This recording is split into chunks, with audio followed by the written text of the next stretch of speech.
Good evening, everyone, and welcome to our 2020 Candidates Forum, hosted by the Chamber of Commerce, serving Lexington, Buena Vista, and Rockbridge County. My name is Tracy Lyons, and I'm the Executive Director of our Chamber of Commerce. We're thrilled to be able to host this event virtual for the first time this year, like many things, but also we're lucky enough to be streaming live on 96.7 3WZ tonight. So for those of you tuning in on the radio, thank you for joining us. I also want to thank our candidates for joining us this evening. Tonight, we will be hearing from candidates running for Lexington City Council and Mayor of Lexington. Our moderator this evening will be Mr. Brett Garrison, the chair of our Government Relations Committee. And before I turn things over to Brett, I'd like to go over just a few rules for our candidates forum this evening. Each candidate will be limited to 3 minutes per response, so please be mindful of your time. You'll receive a 30-second warning and also a stop if you reach your time limit. I'll be the timekeeper for us this evening, and I'll have some handy cards to show you to help us keep on schedule. At this time, I just want to remind attendees you'll be in listen-only mode tonight, and we won't be taking any live questions, but I'd encourage you to reach out to the candidates if you have more to ask after the forum tonight. We hope to last about 45 minutes, so we may end shorter or longer, but thank you for sticking with us. And at this time, I'm going to introduce Brett and hand it over to him. All right.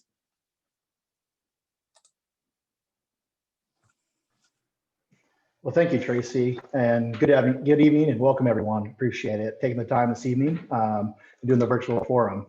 We're going to go ahead and start right away and get in with introductions. We're going to give each candidate 3 minutes to introduce themselves. When I call on you, please begin, and Tracy will let you know when your time is up. We're going to start tonight with the City Council candidates. We're going to start with Miss Marilyn Alexander. Thank you, and thank you to Tracy and everyone with the Chamber for sponsoring the annual, the forum each time we have an election. And it is always important that candidates can have an opportunity to voice their views with the community so that they know who they're voting for. So we really appreciate this opportunity. I was born and raised here in Lexington, and that's probably an oddity for many people in the area who always say that everyone who is on city council is not from the area, but I really am. And I have, only time I was away from the area was when I was away in college for 4 years, and I came back and started work with the Virginia Employment Commission, then went to work for Target Distribution Center. All of those are in human resources type positions. And in 1998, I came to Rockbridge Area Housing here in Lexington. That is the property management firm for Mountain View Terrace Apartments. And I have been here almost 22 years managing the apartment complex. At that time, when I came back to the area from years and years of commuting, I became interested in the local politics and city government, that kind of thing. And so I was on the school board first, and I believe I served on school board for a little over 10 years. And at that time, various times I served as chairperson of the school board. And I then went to city council in January of 2009, where I not only served council as a regular council member, but also the Physical Services Committee and Social and Economic Services. And I have also most recently served as vice mayor as well.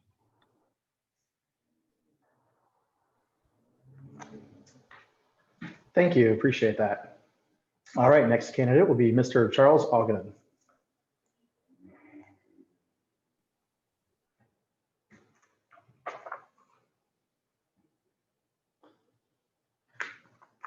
Charles, I apologize. I think we have you on mute. Tracy, can you help out there?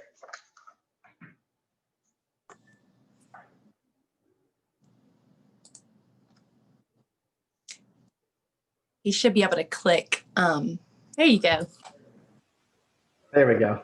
Looks like it worked. My Good to hear you name, now. I pronounce my last name Alligood. The time that I've been in Lexington has been since 1989. So compared to Ms. Alexander, I'm a relative newcomer in there. But my family, my son was raised here in this town, went to all the schools. I lived in Norfolk County where I grew up and went to all the public schools there, and then went to Virginia Tech and graduated with an engineering degree, and then went to work in the oil and chemical business, and very interesting work. And it took me all around the world and got to see a lot of things, a lot of different cultures. But there's nothing like Lexington here in the Valley, and we're glad to be here. The work that I did in the oil and chemical business, it was strictly engineering, and it was systems, automatic control systems of industrial systems and whatnot.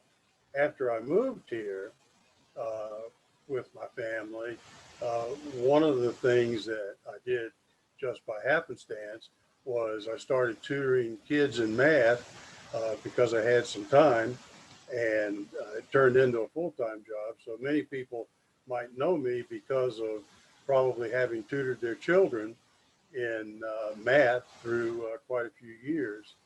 And so I like to say I can still run circles around the kids with regard to that. And looking forward to being on city council and hoping that it's all a good experience for everyone, and hopefully we can do some good for the city. Thank you very much.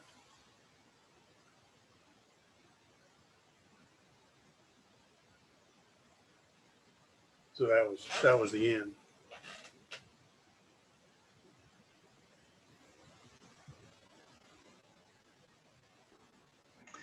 Thank you, Mr. Alligood. Appreciate that.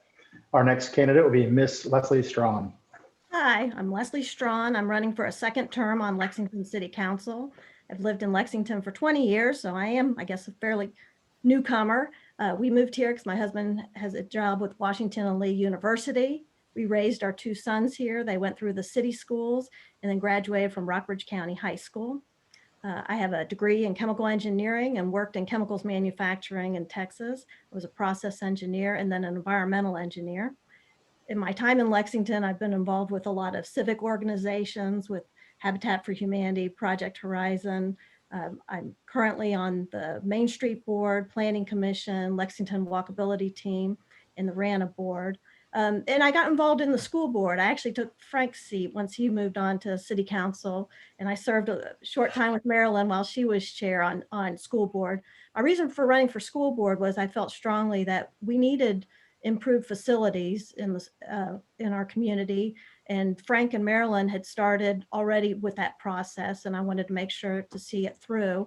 And it was a wonderful time, but it was also a little bit controversial. Schools are expensive. I think the great thing about Lexington is we've always prized education here. It's just a matter of how much can you afford? And we had a very public process. It went really well, but there were people who were concerned about the increase in taxes and if we could afford the schools. And even though we did our homework and we had financial consultants look at it, and the city's always been very fiscally responsible, I think we made the right decision. And I wanted to see that decision through even from this end to show that not only could we build new schools, renovate Lilburn Downing, build a new Waddell, but that we can continue to meet our obligations we have in the city. I think we're all familiar with, we have an old infrastructure that needs work, and we have a lot of projects going on and more things to do. So I'm looking forward and hopefully serving a second term on city council. Thank you, Leslie. Appreciate that. All right, going to move on to our mayor candidate, Mayor Frank Friedman. Good evening. Thank you, Brett. Thank you to the chamber and Tracy for organizing this. And thank you for 3WZ, Steve, and your team organizing and getting us over the airwaves. This is incredibly exciting, and I think a really cool for folks just cruising through town and may have thought they were tuning into a regular show of music and get to hear us candidates.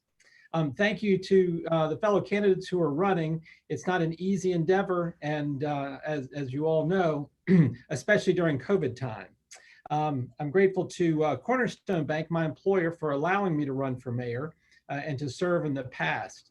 It certainly has been an honor and a privilege to serve representing our community and to work with a thoughtful, energetic, and hardworking council and city staff. My history is, I was born in Blacksburg, Virginia, moved to Lexington between first and second grade, which was the summer of '73. And I went to Waddell, Liburn Downing, and Lexington High School back when there was one. Class of '84, had the opportunity to go to Hampden-Sydney College and graduated in '88 and set my sights on Jacksonville, Florida. Began a career in financial services, and after 5 years and after 6 months in Jacksonville, Florida, I remembered I don't tan very well. I don't particularly like sand, and I miss the mountains. So I worked diligently to get back to Virginia, and after 5 years was able to get to Richmond and had set my sights on Lexington, always telling people Richmond was great, but if I had the chance, I wanted to move back to my home of Lexington. And in 1997, had that opportunity, and my children had the opportunity and benefit of going to Waddell and Liburn Downing and now Rockbridge County High School. So I'm a Scarlet Hurricane at heart and a Wildcat supporter as well. For those of you who don't know me, look forward to the opportunity to get to know you. It's been a treat and humbling to serve the citizens and the city of Lexington, working closely with our neighbors in Rockbridge County and Buena Vista on regional projects to bring the best that we can for all of our community. I was married on May 30th of this year, so there has been some good that's come out of COVID, and I'm an optimist and excited for the future.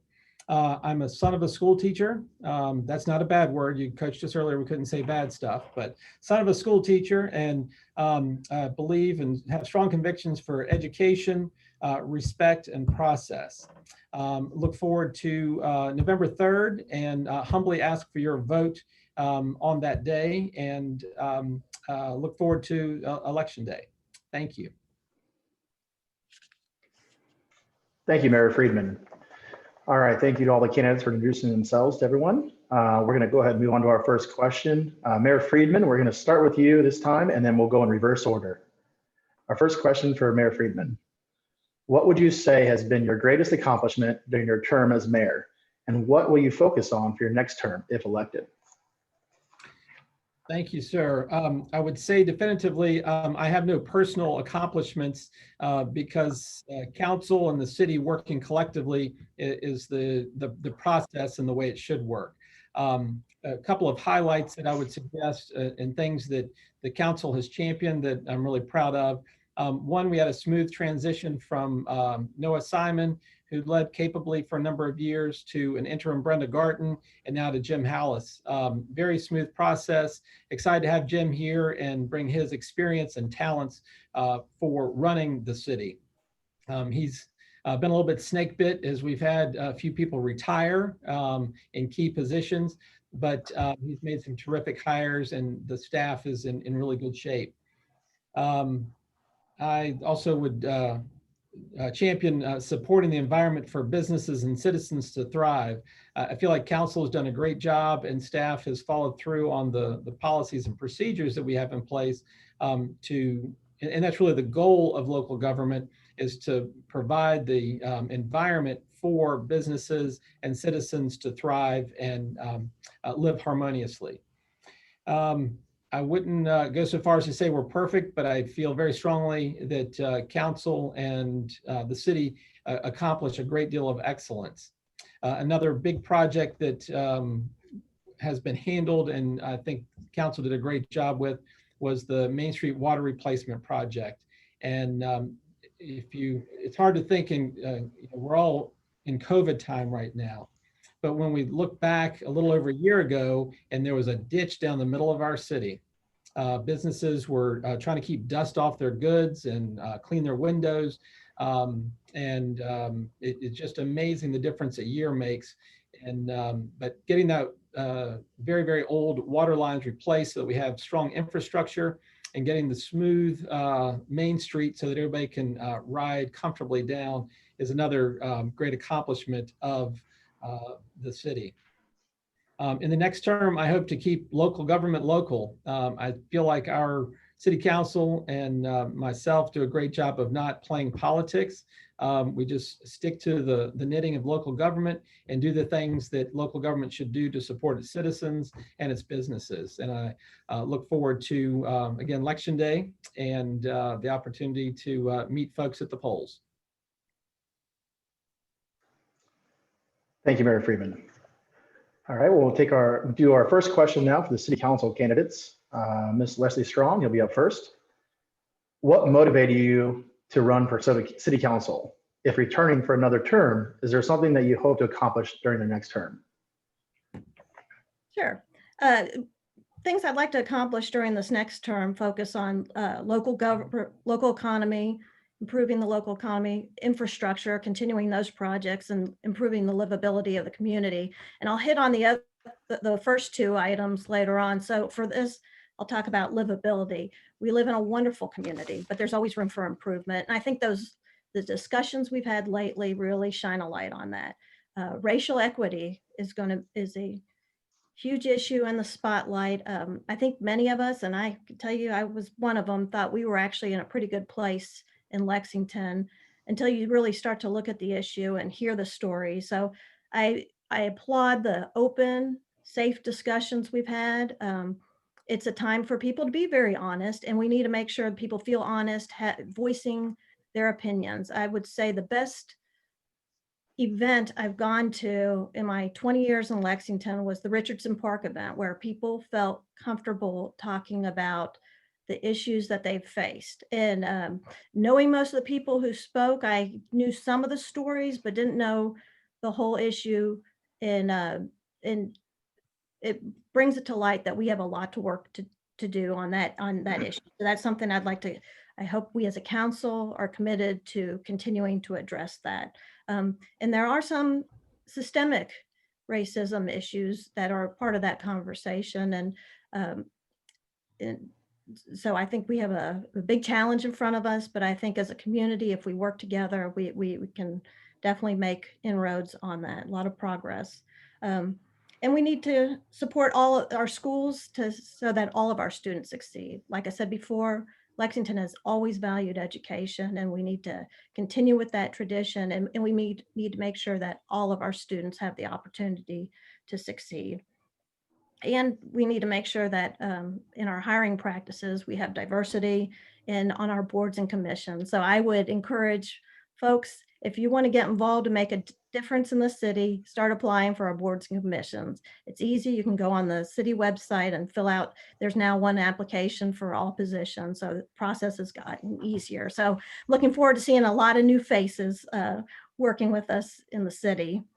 Another topic that I think that I would really like to work on is improving the walkability and bikeability in the city. This was a major component of our soon-to-be adopted comprehensive plan. We have a fantastic community. We're all very environmentally conscious, and we should just enjoy the small town we live in. And by improving the walkability and bikeability, I think we would all benefit from that. And then Jordan's Point, that's a underutilized asset. And now with the removal of the dam, we have a lot of opportunities there, and we're about finished with the Jordan's Point master plan. So it'll be soon time to start tackling some of those projects.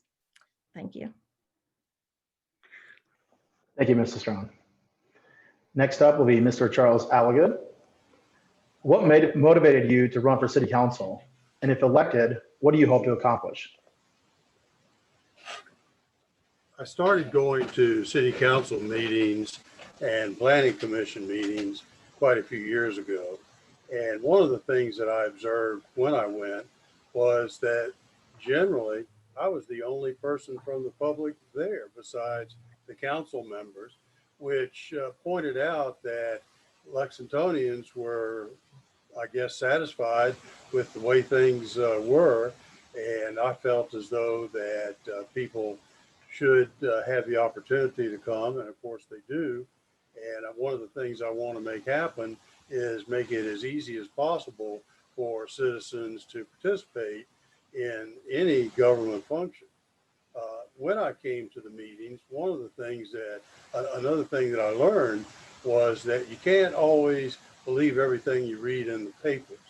When you come to the meetings, you hear the conversation among the people and of the council members and the mayor, and you get to understand better what kinds of, what the sides are to a particular issue. And so I started coming regularly, and sometimes my wife would accompany me, and I've been kind of a regular attender there. And I understand just from observation the types of things that the city council people have to work with.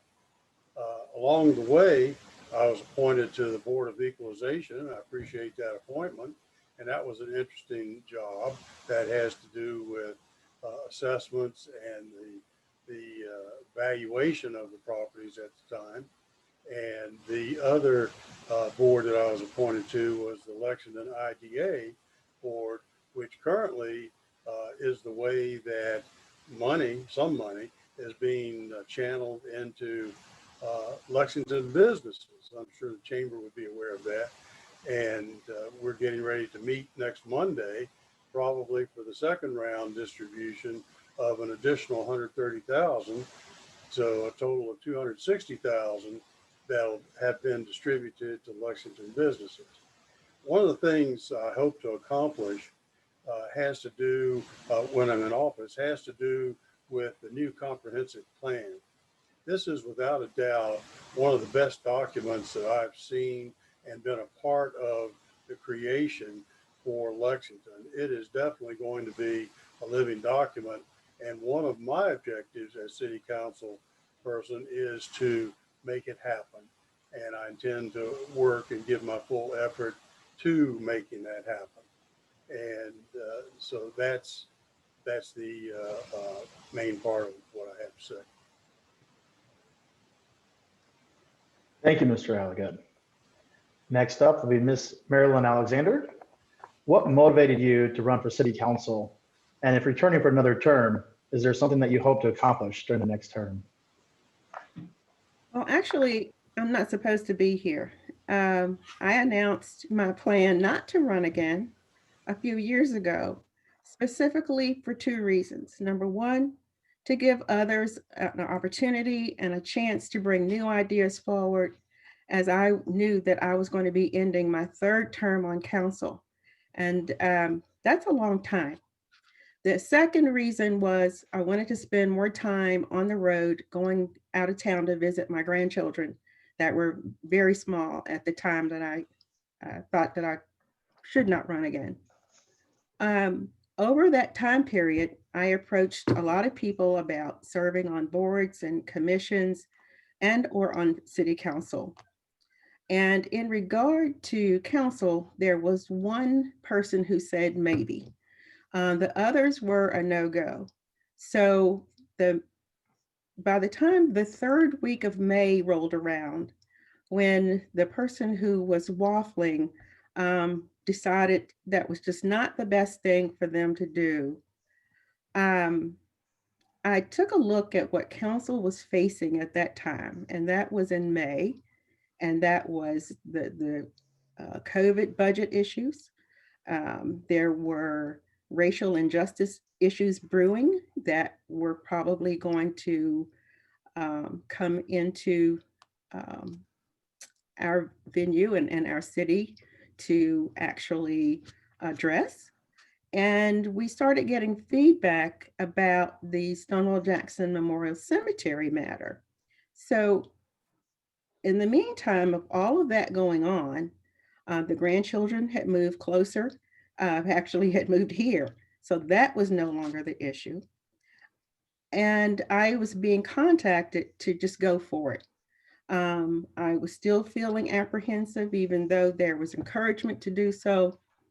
But I took a deep breath and decided that must be what I need to do. There were others at the same time who were beginning to join the pack. But by then, by the time I announced that, my foot was already in the door and I couldn't back out again. But you know what? I decided at the end of the day that it would be the voters who would decide if I deserved to go back on council for a fourth term. They could vote me in, or they possibly could not, and it would be up to them. And I settled with that, and here I am. Well, and coming back, I plan to continue encouraging diversity and civic engagement, not only in local government, but in social justice issues, but workplace diversity, engagement in economic vitality of our community. Over the summer, we realized there were more and more young people being engaged in the political process and in community needs and community affairs, community concerns. And so it was a good sign for me then to see that we probably will have a great number of new leaders coming aboard in our midst. And I look forward to working with them and cheering them on. Thank you. Thank you, Mr. Alexander, excuse me. Well, for our next round of questions, we're going to stay with you and start with you this time. Ms. Alexander, what do you see the greatest challenges are facing the city in the future?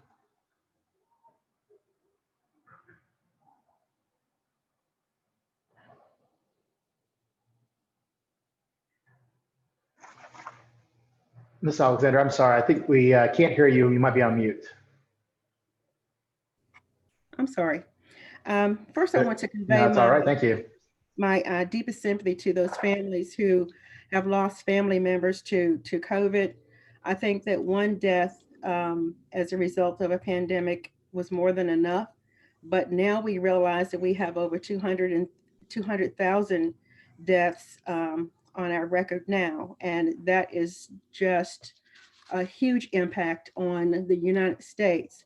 And we have had losses here in this area, so that is an impact.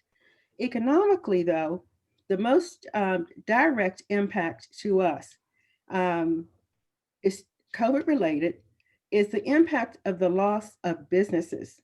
We have more and more businesses that are closing, businesses that are cut back. When those businesses cut back, they cut back on staff.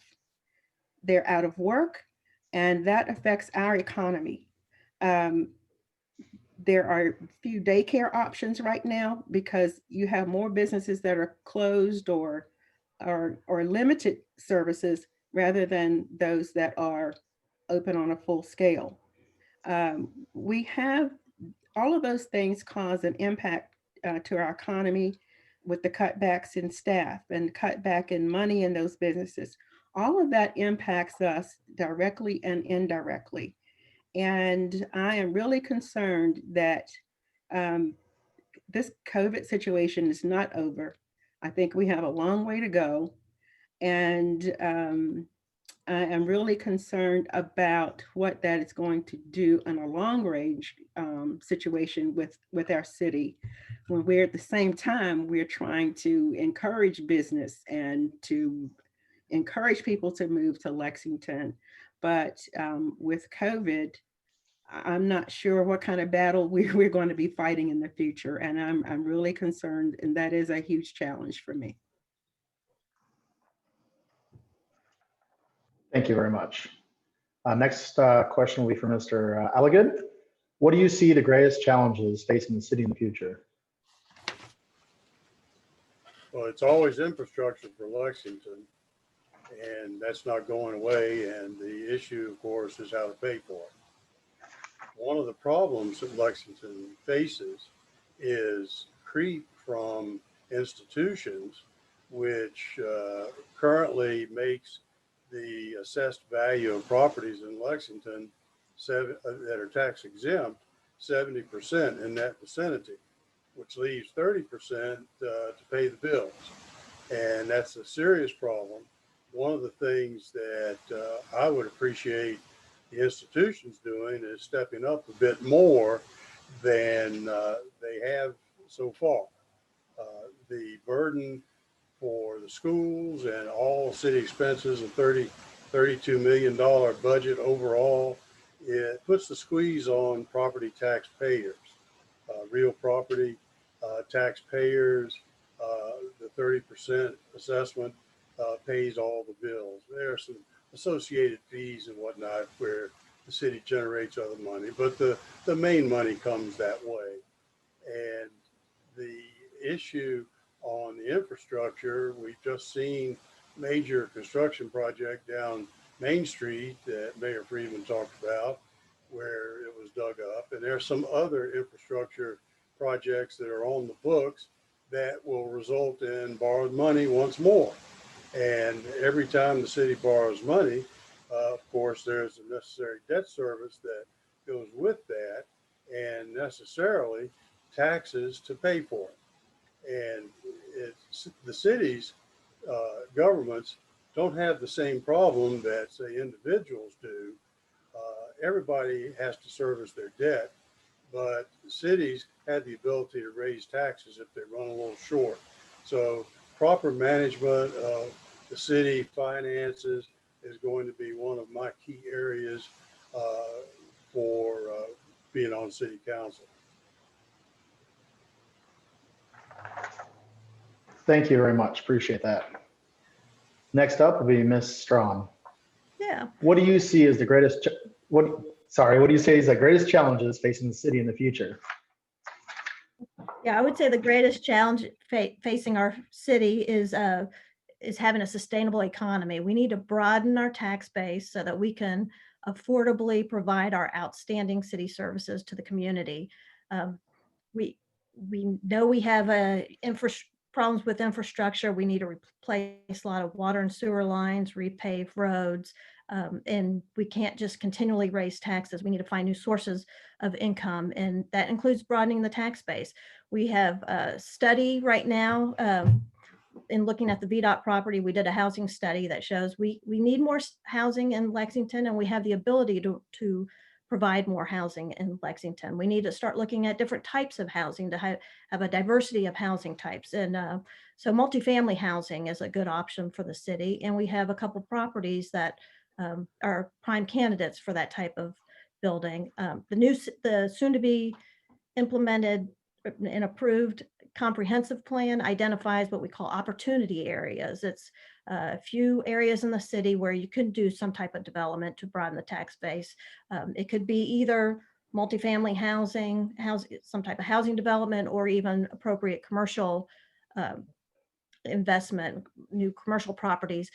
But by providing multifamily housing in locations, whether it's for the general population, or we even looked at active living houses for people 55 and above, but it gives people an option to either downsize in their current house, which opens up that market for younger families to finally be able to buy a house in Lexington, or it just attracts new people to the area. So for me, that is a big push, is looking at how we can take these underutilized city properties and maximize our opportunity there. Thank you very much. Appreciate that. Our next question will be for our mayor candidate, Mayor Friedman.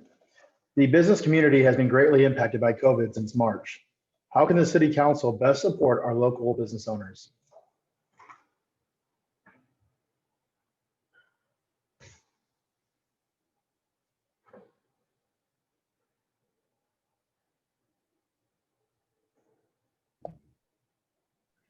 I have audio now.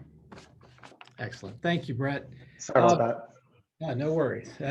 This is all new to all of us. A year ago, who knew what Zoom meant? It was a TV show from my youth, but it's a whole different story. In addressing this question, the best way for city council to support the local businesses, number one, and first and foremost, the great job that council members David Ziegler and Leslie Strawn have been serving on a CARES committee to look at the dollars and help allocate the CARES dollars we've received. As Charles mentioned earlier, it's about $260,000 has gone directly to businesses here locally. And that's nothing more than a lifeline, giving them some modest support. It's generally a token. All of us are finding, we're still living the same 24 hours, but how we're spending those 24 hours is different. And personally, what I encourage is for folks to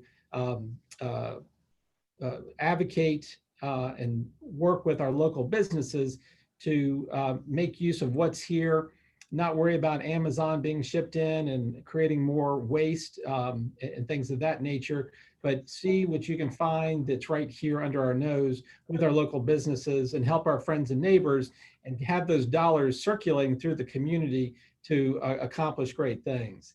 I think the city council, from a policy standpoint, can support by being fair and consistent and providing the necessary services. We've had no disruption of services. There are lots of people that have been furloughed in different businesses, not for the city. There have been businesses that have shut down and closed. Water and sewer has been cranking along, trash pickup's been cranking along, and all the essential services of our community have been there to support these businesses and local citizens. Additionally, I would suggest to collaborate with the Chamber and Main Street Lexington. Both those organizations have had some terrific ideas on getting money directly into the hands of the business owners and helping people who are tired of cooking and eating their own food to go out and visit restaurants or do some shopping here locally, again, to help our friends and neighbors. So those are some of the things that I see that council can do. But again, personally, to advocate, sell our city, encourage people to come and visit, and then also just be a cheerleader for the great businesses that we have downtown. It's amazing the number of people who've fallen in love during COVID and have hit the jewelry stores, and we've had good commerce there. Some folks have indicated they've had better results than they had anticipated. Not to diminish businesses that have been really hurting and have seen a huge downtick, but hope people are walking more as we become a more walkable city. And we've got the Lexington running shoes. I could go through every business, but I'm not because I'm running out of time. But we just need to take care of our friends and neighbors and continue to direct those CARES dollars to the local businesses to help them get through this pandemic and bizarre circumstance in which we're living. Thank you. Thank you, Mayor Friedman. Before we move on to our final question for all our candidates, I just want to thank you for doing this, and we want to thank all our listeners that are on the radio and remind them that they're listening to the Lexington-Rockbridge Chamber 2020 Government Relations Virtual Forum. We're going to move on to our third and final question before we have a final 2-minute wrap up with all the candidates as well. Mayor Friedman, we're going to stick with you for this final question. How do you bring together all citizens for the best interest of the city? An interesting question, and I read it, I think, no less than 6 times to soak it up and catch the essence of it. And to me, I came back with one word, which was listen. So frequently in national politics and in politics in general, everybody's directing their message and hammering home their message. And I think it's really important, as Leslie indicated earlier, that we listen to our neighbors and our friends to understand where they are and to meet them where they are. I think that's a way that we can all come together as we understand one another better. We can get along and be more productive together. Additionally, in looking at, again, I speak for myself, I'm not speaking for the city, but we rely on the News Gazette and the Advocate in particular, to a lesser degree, the Rockbridge Report at Washington and Lee, to get the message out and to inform people, A, of things that are going on like this event, and B, the things that we're working on as a community, and not just in the city of Lexington, but regionally. Because I think it's really important. Most people, I think, in our community want to see good things happen and participate in the good things that are happening. But if you don't know about it, it's hard to join in. Also, I would suggest, again, my personal perspective is support council and staff in talking about staff by providing the budget and equipment to be successful. people will come together for a variety of reasons, whether it's a festival, whether it's a candidates forum or what have you. But our staff and all the folks that work for the city, we really owe it to them as a body to have the process and procedures in place, the budget and the equipment, so that they can be most successful. I'd also just, in wrapping up, say that I hope as mayor to serve as facilitating conversations, introducing people that ordinarily may not spend time together. My friends that are running the civil discourse do a great job of discussing that, but like Mr. Alligood, I want to put it in action and get people together. And lastly, listen and educate. If you want to get people together, all you need to do is get their children involved or get their pocketbooks involved. People then will begin attending and participate in circumstances. Personally, I miss our Friday nights out at Rockbridge County High School. Great time for the whole community to come together and watch a little football and support the home team. And I look forward to the day that we can do that again, hopefully very soon. Thank you. Thank you, Mayor Friedman. All right, for now to begin our last question for the city council candidates. Ms. Strawn, you'll be up first this round. Ms. Strawn, what do you feel has been impacted the greatest during COVID? And is there a way the city can help fill this void, can help fill this need? Well, thank you. We've all been impacted by COVID, but boy, I think our schools, our restaurants, and our hotels have taken the brunt of this. The schools, I think, have done an outstanding job of trying to adapt in this society, in the new environment that we have. And I think we need to all fully support our local schools to help them do their best. I'm glad that they're working towards being in person, at least to some extent. And I know they need all of us to work together to accomplish that goal. The hotels and restaurants, I will look at the positives on this. The resiliency and the way they've been able to adapt in this situation is amazing. Our restaurants went from being completely shut down to learning how to do takeout and even changing what they do. I mean, we've enjoyed even having wine tastings online. Who would have thought of such a thing back in the day? I know this hasn't been easy for anybody, but I'm just amazed by the resilience and how they've been able to adapt.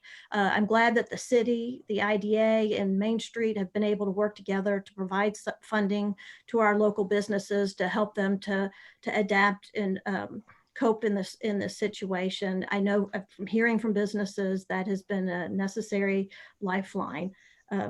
Our independent businesses all of our businesses are important to us in Lexington, but it's the independent businesses that make up the character of Lexington. So we need to all work to support our businesses to make sure that they get through this time.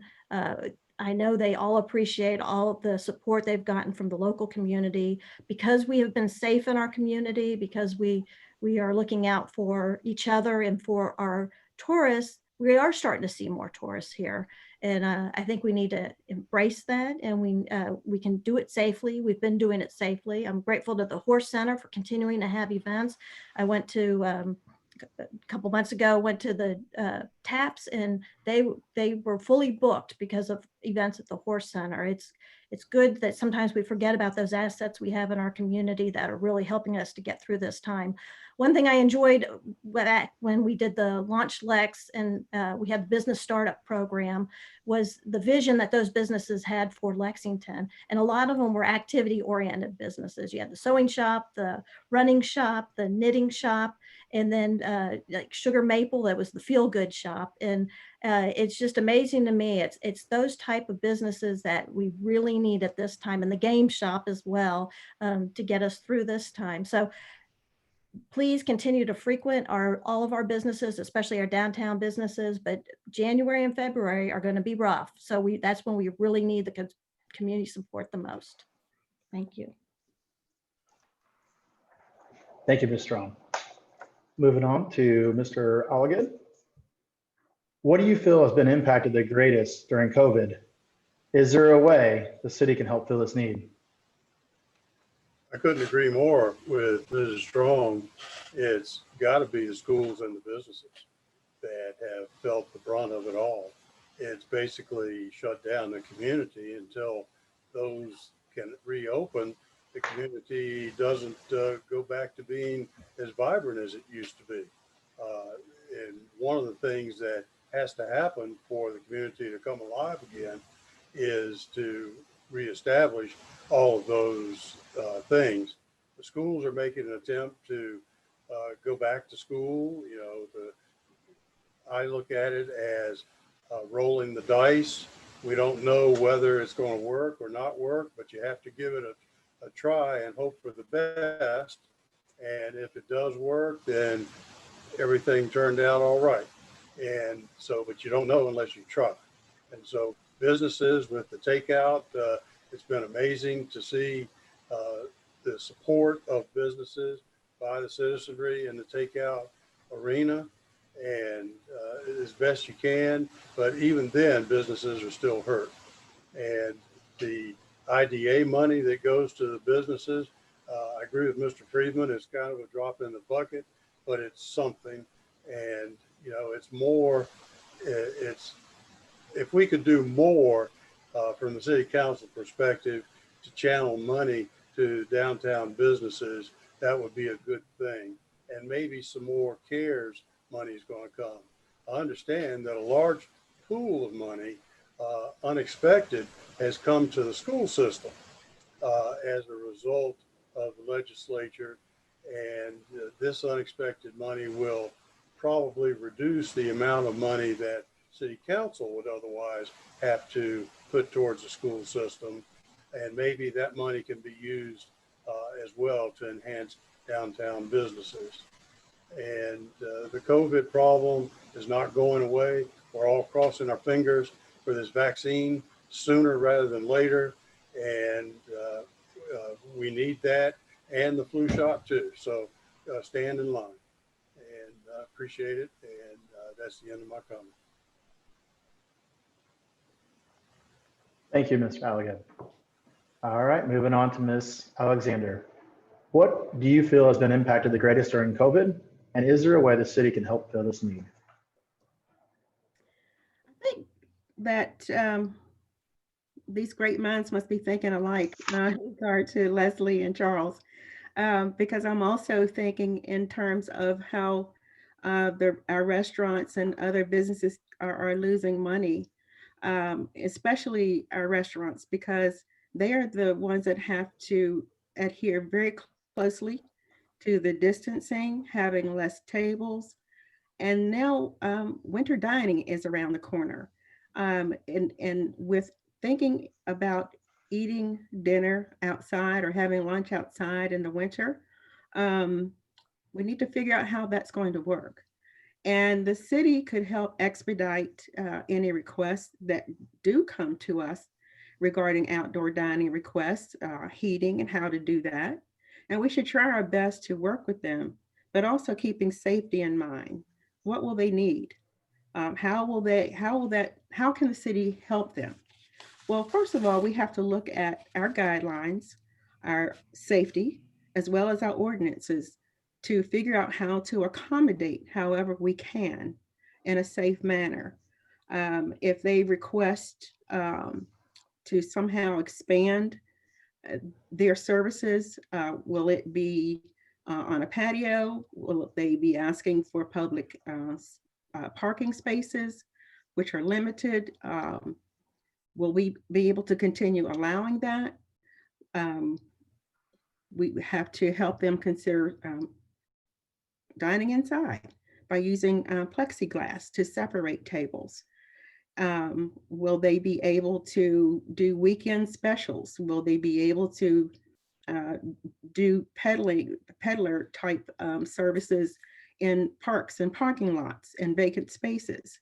So whatever they do, we have to listen to them, to be open to their ideas and try to accommodate their needs as best as we possibly can, with safety being the key element in any design plans or design making. I think that we have to figure out how we're going to make it work so that they can stay open so that they can be a viable business and to continue growing our downtown. We don't want to lose any of them. We can help it. Thank you, Ms. Alexander. Thank you all candidates for answering all of our questions this evening. We'd like to proceed with giving everybody the opportunity 2 minutes here to say anything that you would like to finish off with. We're going to start with our city council candidates, and Ms. Alexander, we're going to start with you. Please take 2 minutes to wrap up. Well, I want to say that these are some pretty turbulent times, and more often than not, we are unfortunately, we can quickly find ourselves on polar opposites in our opinions, our beliefs, and our values. And we might say that that's also the case in peaceful times. That's the norm. But I think today that the difference is that we don't talk, we don't reason, we don't learn from each other, let alone listen. So it is very important that we figure out how we can do that, because this is a great city. No matter how many bumps are in the road, no matter how many disagreements we have, we need to find things that we have commonalities about, things that we can agree on, and we'll need to start there. We need to get our conversations going so that we can save ourselves right here in our little corner of the world. Thank you very much for Thank you very much. this opportunity. Thank you so much. Appreciate that. All right, we'll move on to Mr. Allegan. Please take 2 minutes to wrap up, please. Thank you. The job of city council is to set policy for the management of the city. One of the big jobs is to deal with the money and where the money comes from. And this prior issue that I mentioned earlier about the assessment problem, the 30%, 70%, I view as one of the biggest issues facing the city. As the creep occurs more from the institutions, we are going to have increasing squeeze on the population, on the real tax-paying part of the population. And how we pay for the schools, how we pay for the infrastructure, all of that is what city council is charged with having to manage. We still have to pay the bills. And the situation of paying the bills is where the real work comes in. The issue also of what to do with all the COVID and the city council and jobs and getting the businesses and the schools open as quickly as possible. Whatever city council can do to facilitate that is important. I look forward to working on those things. I mentioned earlier the comp plan with being a living document. One of the committees I worked on was the green infrastructure. I view that as a critical element of the comp plan. And one of the things that wasn't mentioned, but it was kind of briefly, was solar in the city. And some people have suggested that every city building should have a solar installation on it. And I would go further and say almost every place needs to have it. On my street, I live on Cavalry Road.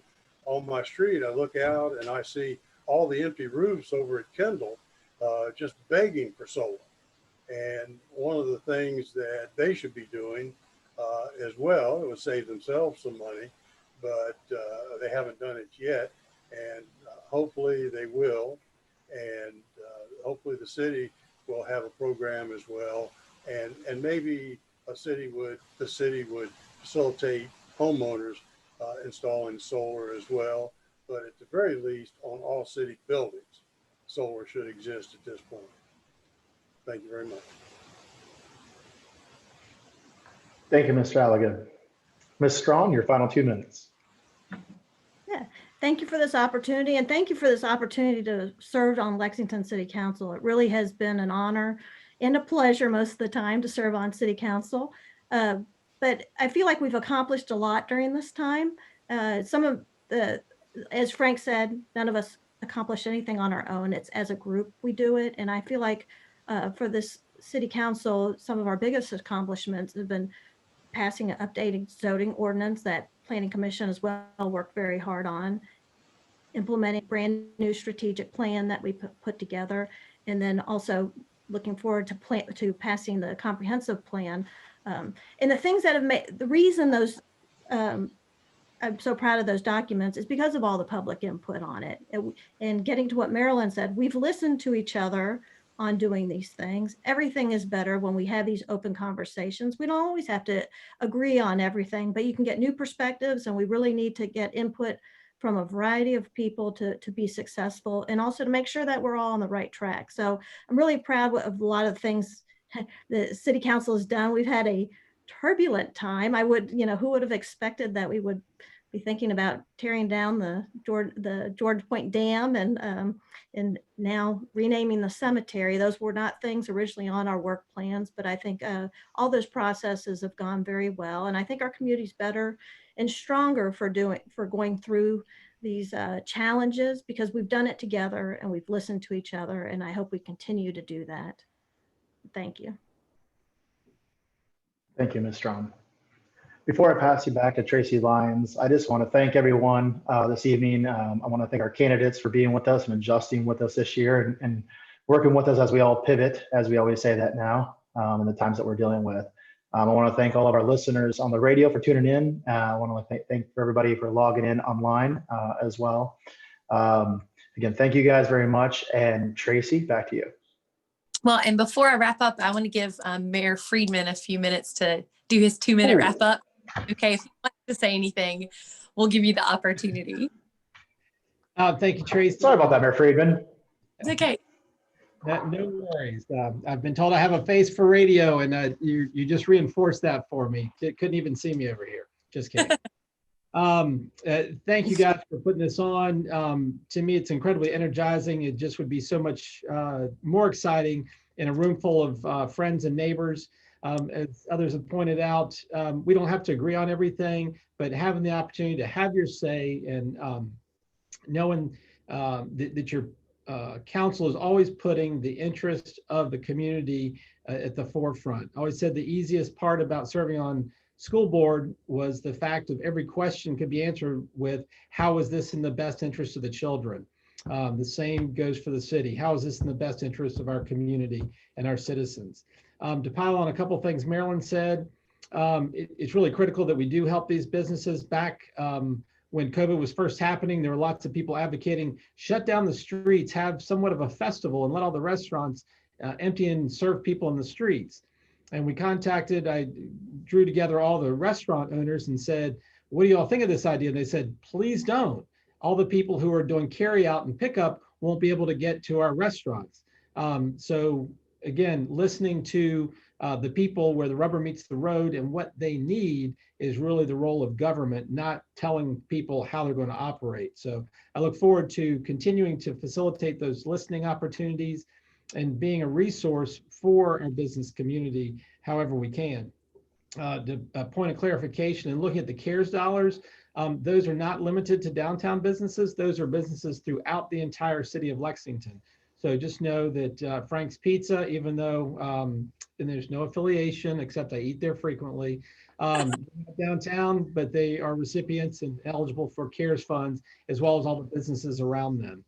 I think it's really critical that as we look to the future, that we continue to think about economic development and how we can better utilize and support entrepreneurs in our community. There's property out there, there are businesses, or rather buildings, that need some vibrancy, and paving the way for folks and encouraging economic development will be a terrific piece.